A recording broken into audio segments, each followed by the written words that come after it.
right. Hey, welcome. Thanks for joining us this week for Maxsi Market Review. I'm Max, and I'm joined as usual by Sid, and we're going to dive straight in this week and look at the DXY. So the DXY, you have it pulled up here on the screen already. The DXY is the US dollar index that will track basically the strength of the US dollars in the world economy. So what you're seeing on a chart of that index is as the DXY increases, the value of dollars, effectively like the buying power of dollars, increases. And so generally speaking, as the DXY trends upwards, stock equity assets and crypto markets tend to sell off as dollars are gaining strength and investors are migrating their asset holdings from more speculative investment vehicles into cash, which is gaining in assuming cash is gaining in the DXY strengths. So we have the DXY pulled up right now, and you can see it is starting to kind of lose support here, and it looks like we're getting a bit of a Wyckoff play out here. So the Wyckoff distribution that you have pulled up there on the right side is basically the technical analysis pattern that we're looking for to play out here. And if that does play out, then that is very much in line with what we were talking about last week, where the markets are starting to turn much more bullish. The markets being, cryptocurrency markets and the equity markets. So like the SPY and the QQQ. So like the NASDAQ, the stock market, the New York Stock Exchange, and all those assets, we're looking very bullish. And then this week we're looking now at the DXY, which is starting to look a little bearish. So this distribution you can see on the right it ends with a market down action. And so if we can continue to play this out and see that bearish pattern play out, that actually bodes very well for our equity positions and our crypto positions. So this is in line with what we're kind of expecting from last week, but now, getting that same kind of sentiment from the dollar index chart versus from the actual stock market index charts.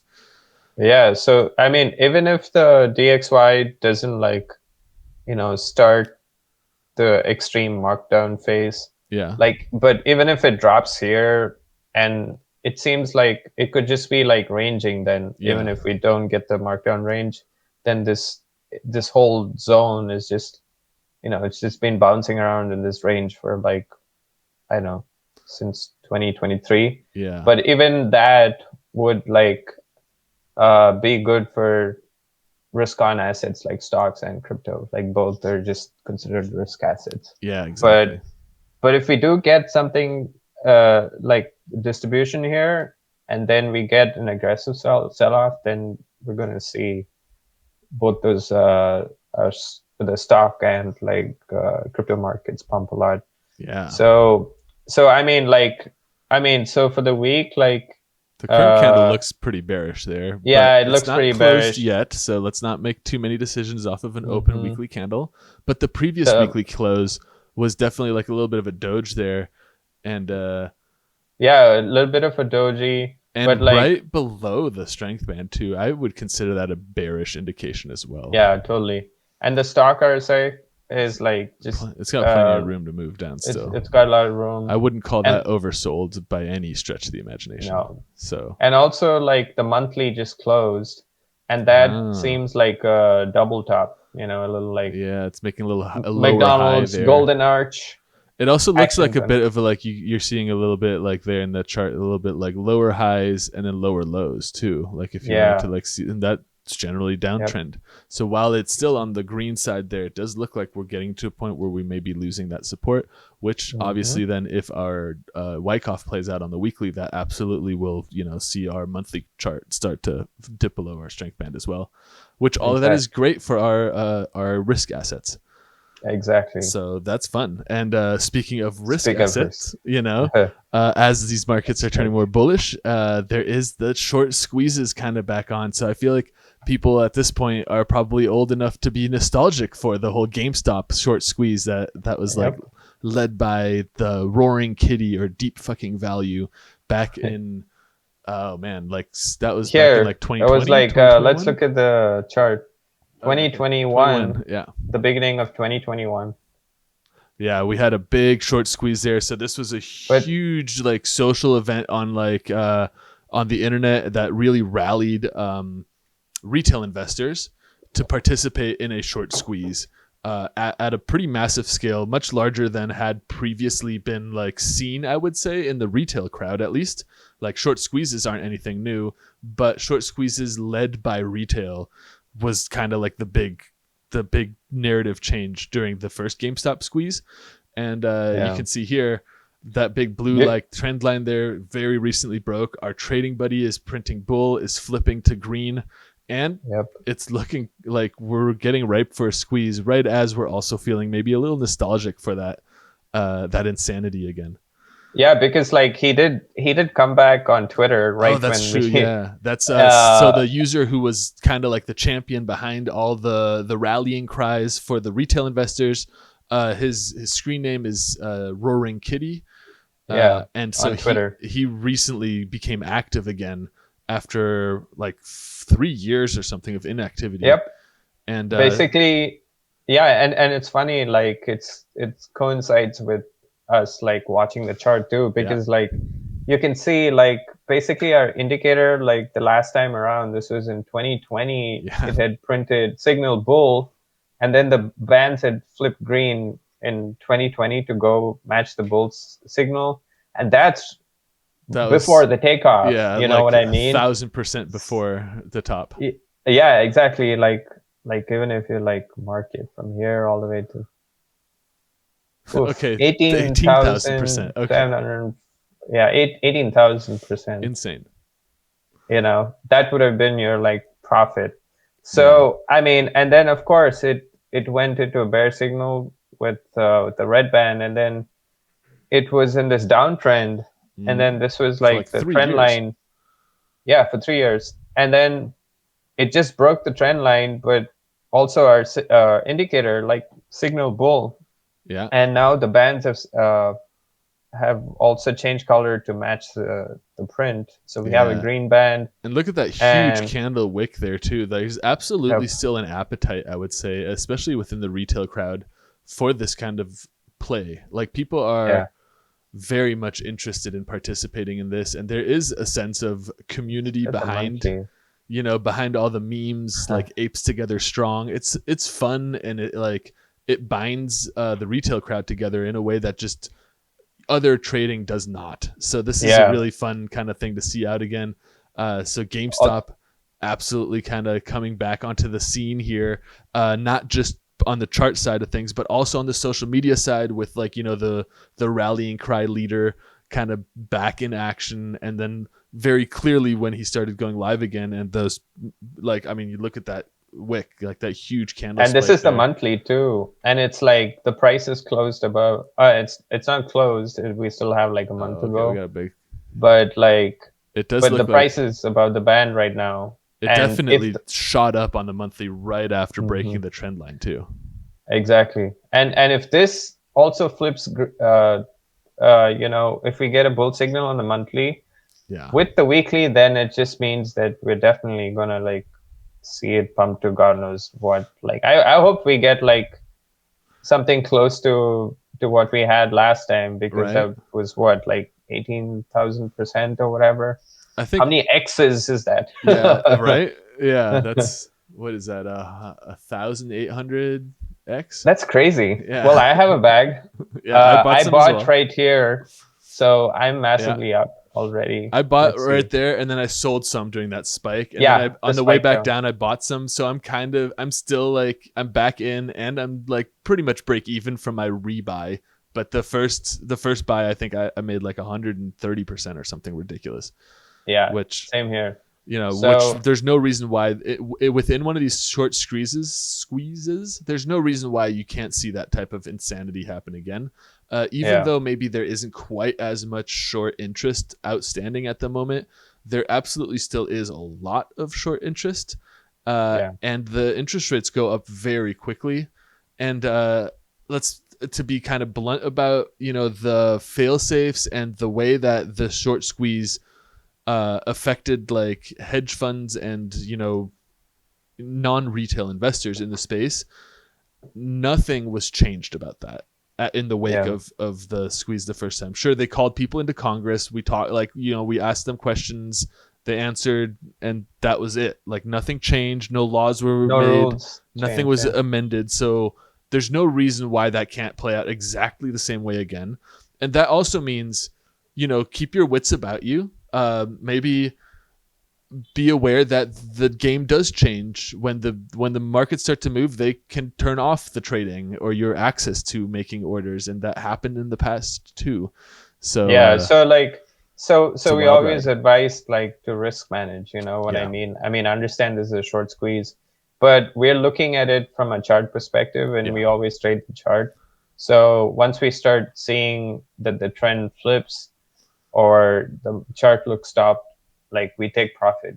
And otherwise you're just gambling, and that's what it is. And then it's fine to do that, but just know that you're gambling and not really trading or investing. And with the short squeezes, especially with GameStop, I think it's okay to participate in it as a gamble. That's how I consider the position I have now. It's definitely not that's not my whole investment portfolio. I'm going to ape it all into GameStop. It's the small amount that I have for high risk positions, this is the moment I like to expose those positions to stuff like GameStop. And the other one out there that was when GameStop pumps, there's all these other meme stocks, as people will refer them to, that are in the wake of it's that. It's not crypto. It's it's stocks. They're stocks. And so here we have AMC, for example. You can see you have the chart pulled up.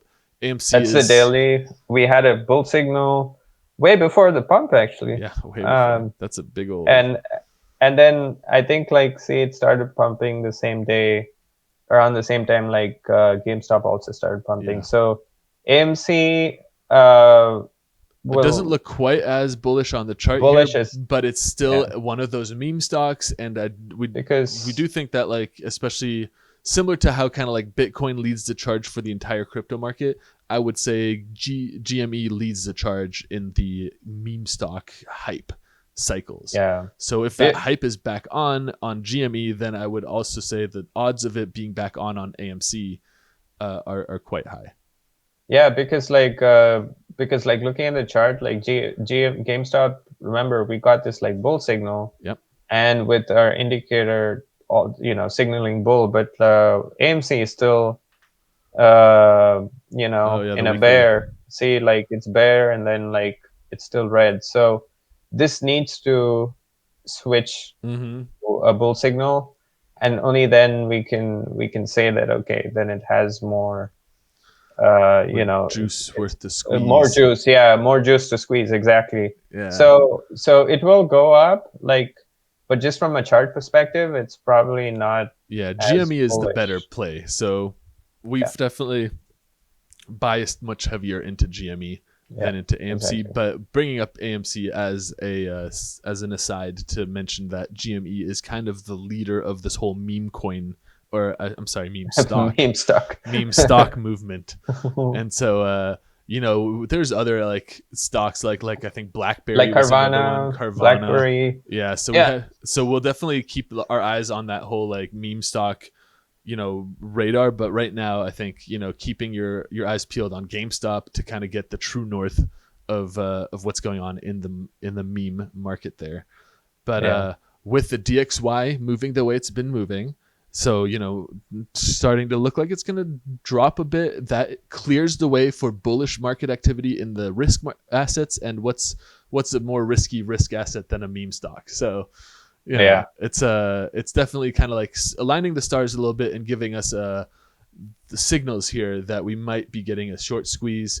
And while obviously the signals aren't quite as unbelievably clear as they were the last time around, which if you were participating in for example watching Roaring Kitty's live streams where he would break down the technicals and the fundamentals of GameStop for us, and how much of that GameStop had been short sold by institutional traders. I think at the peak it was 126% or something of the float was short sold.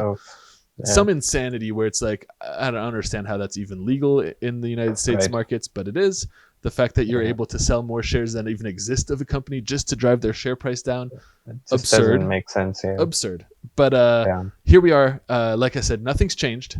So we're just gonna be trading the chart. Yeah, exactly. And we could see another epic kind of squeeze happening here, and the stage is set. The chart looks good.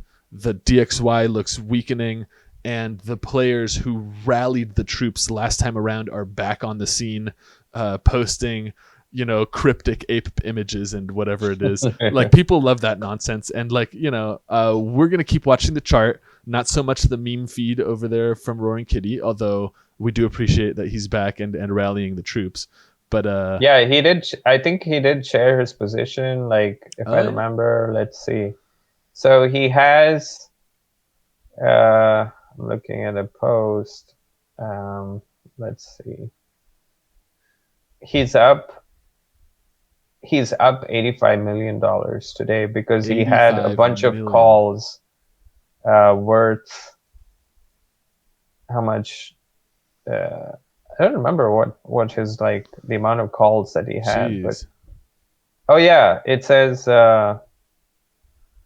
he had 100 and yep, he has 100. He has 65 million worth of GME calls and 115 million worth of GME shares.